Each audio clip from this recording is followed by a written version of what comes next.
எல்லாருக்கும் வணக்கம். இன்றைக்கி வந்து நம்ம கேரட் அறுவடை செய்கிற இடத்துல நம்ம இருக்கோம். நம்ம பார்த்திங்கன்னா முன்னாடி கூட வந்து இந்த கேரட் விதைக்கும் போது பேசினார் இல்லைங்களா புஷ்பராஜ், அவருடைய தோட்டம் தான் இது.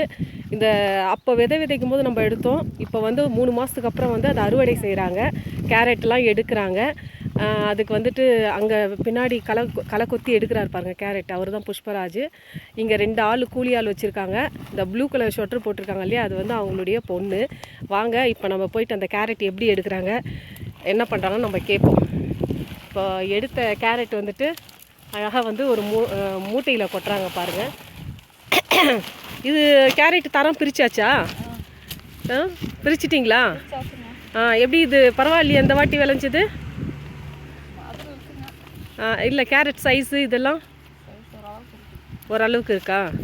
ஏன் நீங்கள் இப்படி இப்போ பார்த்து பேச மாட்டிங்களா? நீங்களாம் லாக்கிப்பட்டு வர மாட்டீங்க, சரிப்பட்டு வர மாட்டீங்க. அம்மா தான் கரெக்டாக இருக்கும். இவங்க பேசுகிறாங்க பாருங்க. வணக்கம் எல்லாத்துக்கும் வணக்கம். அவன் சொல்லுங்க. கேரட் கிளைக்கு வந்திருக்கிறோம். கேரட் கிளைக்கிறோம். கொஞ்சம் வெடுப்பாக இருக்குது, பொடியாக இருக்குது. 3 தரம் பிரிக்கிறோம். ஒரு மாதிரி பரவாயில்ல. மழையில எல்லாம் தண்ணி அடிச்சு கொஞ்சம். இங்கே பாருங்கள், கேரட்டெல்லாம் பிடுங்கி போட்டு வச்சுருக்குறாங்க. இந்த மாதிரி தான் பிடுங்கி போட்டு வச்சுருப்பாங்க.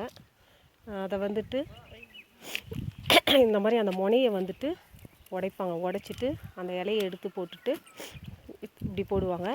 இப்படி போட்ட கேரட்டை வந்து தரம் பிரிப்பாங்க, பெருசு சிறுசு அப்படின்னு தரம் பிரித்து அதுக்கப்புறம் தான் வந்து அவங்க மூட்டையில் வந்து மூட்டை பிடிப்பாங்க. இது பார்த்திங்கன்னா ஒரு கொஞ்சம் இடம் தான் போட்டிருக்காங்க. அந்த கொஞ்சம் இடத்த வந்துட்டு தான் இப்போ எடுத்துக்கிட்டு இருக்காங்க கொஞ்சம் கொஞ்சமாக. ஏன் கொஞ்சம் கொஞ்சமாக எடுக்கிறாங்கன்னா அதுக்கு என்ன காரணன்றது புஷ்பராஜ் அவங்கக்கிட்டே நம்ம கேட்போம். நம்ம எடுத்துகிட்டு இருக்கார் இல்லையா, இவர் தான். இப்போ வந்துட்டு இது ஃபுல்லாக எடுத்துருவீங்களாங்க? எல்லாத்தையும் எடுத்துருவீங்களா?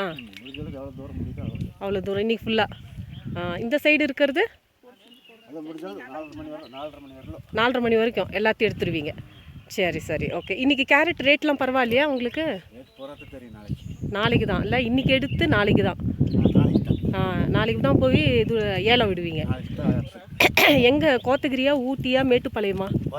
கோத்தகிரி. சரி வியாழக்கிழமை மார்க்கெட்டுங்களா? வாரத்துக்கு ஒரு நாள் விட்டு அடுத்த வாரம். இந்த வாரத்துக்கு ஒரு நாள் தான் மார்க்கெட்டு. சரி அதனால் நம்ம ஜாஸ்தி போனாலும் ரேட்டு இறங்கிடும். அதனால் கொஞ்சம் கொஞ்சமாக கொண்டு இறக்கும். வாரம் கொஞ்சம் கொஞ்சம் இறக்கும். ஓகே ரேட்டு பிடிக்கும். அதிகமாக போச்சுன்னா ரேட்டு இறங்கிடும். கிலோ ஒரு ரூபா 2 ரூபா இறங்கிட்டே வந்துச்சுன்னா அப்புறம் ஒரு 500 கிலோ 1000 ரூபா போச்சுங்க. ஆமாம். ஒரு 10 பிட்டுன்னா 10 பிட்டு, 15 பிட்டுன்னா 15 பிட்டு அளவாக போட்டுக்கிறோம். ஸோ அந்த மாதிரி எடுத்துன்னு போய் போட்டிங்கன்னா உங்களுக்கு வண்டி கூலி இதெல்லாம் அப்படியே இதுவாகிடுமே. வாடகை தான் கொடுக்குறோம். வாடகையில் போயிடாதா? அப்படியே ஒன்றும் ரேட் இருந்துச்சுன்னா ஒன்றும் போகாது. ஒரு 500-600 வாடகை ஆகும். அஜித்து 2 பேர் இருக்கு. சரி ஆளுக்கு பாதி வாடகை போயிடும். சரி ஒரு 500ரூபா ஆளுக்கு 250 ரூபா வரும்.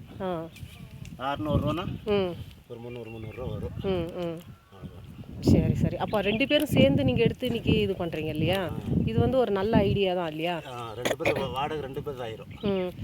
இந்த கிழங்கு ஏன் இப்படி இருக்குது? இது கையில் இது எடுங்க, அது 2 வளைஞ்சிக்கிட்டு இருக்கு. இது விதை மோசங்க. இது இல்லை, இது ஏன் 2 இந்த மாதிரி இருக்குது?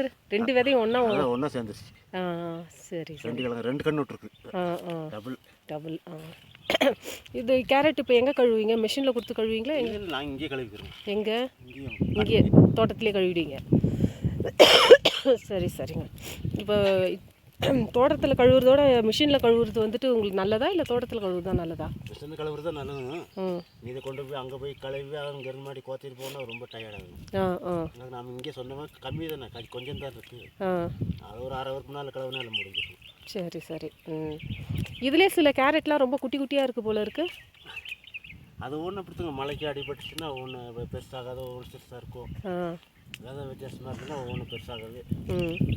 இடம் விதையாக தான் இருக்கும். இப்போ இது விளைக்கிறது, இது பயிரிடுறதுக்கு எவ்வளோ செலவு பண்ணீங்க? இதுனா கணக்கு பக்கம் 18,000 ரூபாய்க்கு மேலே ஆயிடுச்சு. 18,000 ரூபாய்க்கு மேலே ஆயிடுச்சு. இன்னும் ஒரு 1/4 ஏக்கர் போட்டிருப்பீங்களா?